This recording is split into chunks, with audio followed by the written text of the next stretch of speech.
Hey guys, so today I am going to read Emma's Rug. And while I am reading Emma's Rug, we are going to think about the gist of the story. So remember, we went over a gist is what is the story mostly about, and we look for the who and the what. So in today's lesson, as I'm reading, I'm going to be jotting down the who and the what so that I can help us make that connection and then you can write your gist today. So we're going to read the whole story. So while I am reading, I also want you to take out your notebook and you write the words that I am going to be writing so you can use these notes to write your gist. All right, guys. So go ahead and follow along with me as I read. So see here you have Emma's Rug. So we're looking for the who and the what. What is it mostly about?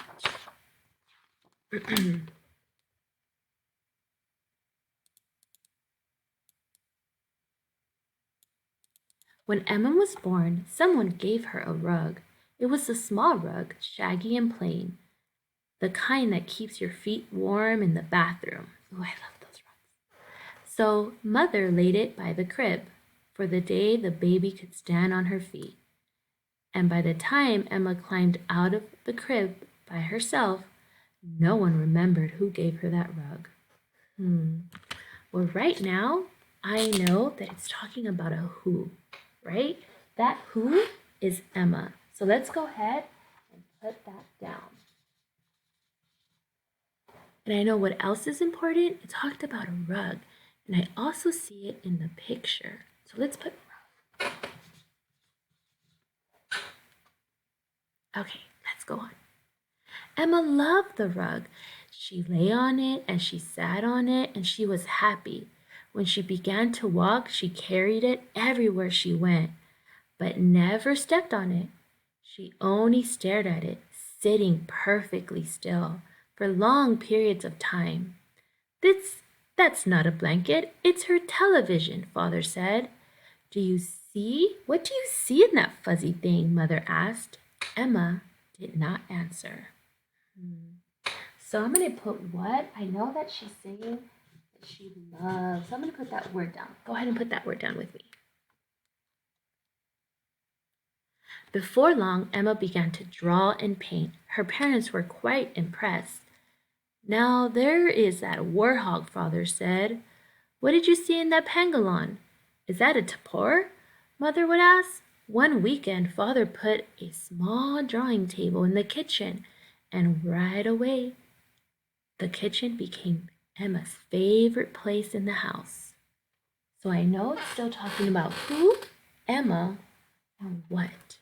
What does she do? What did I learn here? I learned that she's kind of an artist because she draws and she paints. On her first day at the kindergarten, Emma went straight to the easel and began to paint.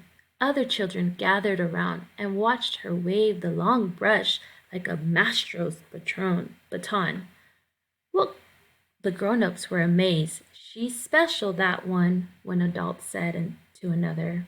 So it's still talking about Emma and how she's a really good artist. In the first grade, Emma won the top prize in the art competition. What talent! Exclaimed the teacher. How do you know what to draw? The children asked. Where do you get your ideas? I just copy, Emma told them. No one believed her. So it's still talking about Emma, and I'm gonna write the word I just copied. I think that's gonna tell me something. So we have rug, love, artist, I just copy, and Emma. Emma won more prizes. Every time she entered the competition, she received an award. Sometimes it was a ribbon, other times a plaque or a trophy. Her room became filled with awards. Her parents were very proud. but Emma only looked at her rug, which she now kept hidden in the bottom of the chest drawers. What should I draw next? Emma asked every day. So I learned here that she's kind of looking at her rug. Like I think like she gets her ideas from her rug and then she draws them. So I'm gonna put that. Ideas from rug. So we're still talking about that. Early one morning the telephone rang. It was the mayor. Asked to speak to Emma. Mother thought it was a prank, but then she recognized the voice, which she had heard on the television many times. Congratulations, the mayor announced. Your daughter has won first prize in our annual city art competition.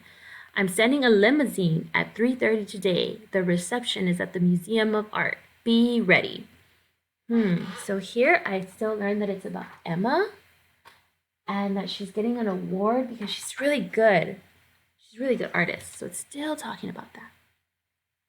At the reception, many famous people stared at Emma. She's so small. What a doll. Big talent in such a little thing. How can she hold the brush like that? People cooed as cameras flashed. The mayor presented her with the winner's certificate in a big frame. So how does it feel to be a celebrity? A news reporter bent down to ask her.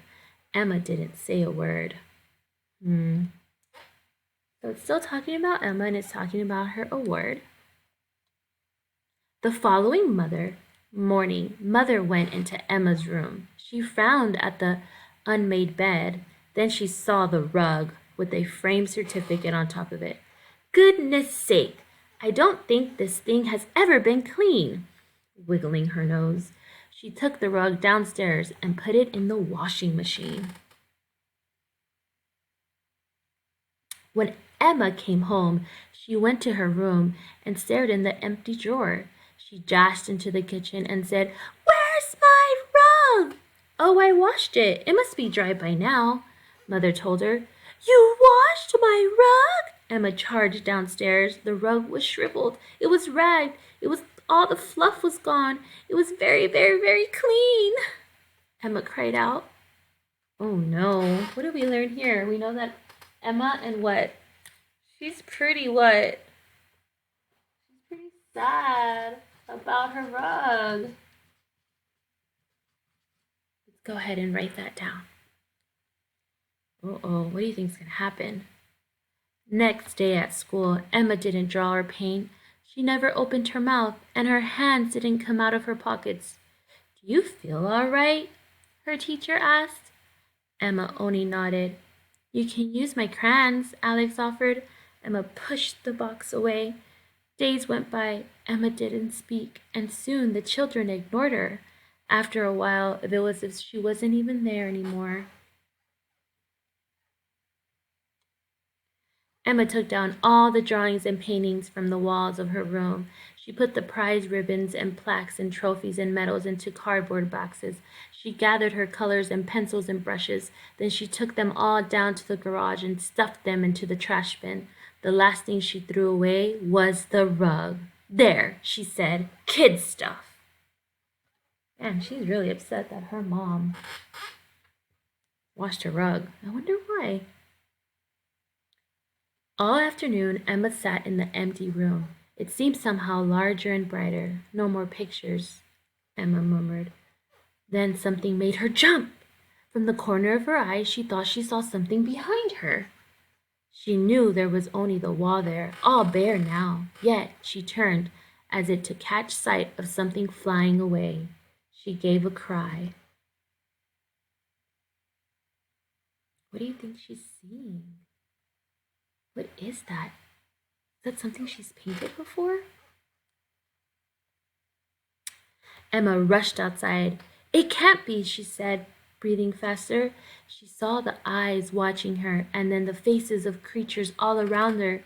She knew then from before she had thought she would never see again. I can see you! Emma cried out in joy. The trees whistled as if laughing, and then it was quiet.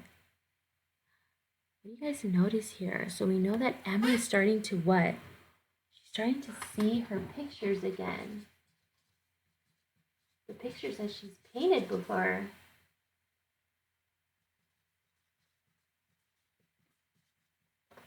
So we have Emma, and we have the rug, loves, artists. I just copy ideas from the rug, see pictures in her mind, and sad about her rug. So I'm going to show you guys those real quick so you can see that. All right, let's go on. And then she begins to draw.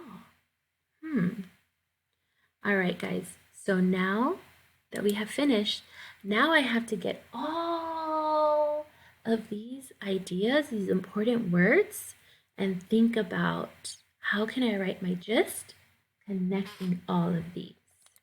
So the first thing is that I read the story closely. I underlined, so as I underlined, I wrote these words down, and now it's time to make those connections.